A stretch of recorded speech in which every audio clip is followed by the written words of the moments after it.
Hey guys, today we're going to make chicken the juicy way. Got some chicken breasts here in the skillet. I put a little olive oil for cooking and some butter for flavor. Not much, just a little, goes a long way. I seasoned my chicken breasts with my favorite seasoning, salt and pepper and Tony Chachere's. And this time I added a little garlic powder because we're going to make it Italian. Anyway, I'm cooking my chicken breasts on 4 minutes on each side. And there's no need to pound out your chicken. We can make it thick because we're going to finish it off in the oven. And we'll show that here in just a few minutes. So now all my chicken is cooked and I'm going to put it in the oven for 20 minutes at 400 degrees.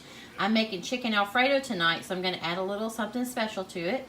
I'm going to just drizzle the top with heavy cream and some Parmesan cheese. And it doesn't take much, just a little over the top. And that's going to hold some moisture in, kind of make it yummy and good.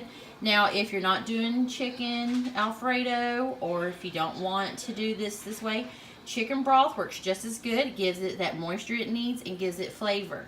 So I'm going to sprinkle my Parmesan on there, and I'm going to stick it in the oven for 20 minutes. And when it comes out, we're going to let it rest for at least 5 minutes. That's the key. You have to let it rest. Otherwise, those juices are going to just pour out and your chicken's be dry or something like that. I can't talk tonight.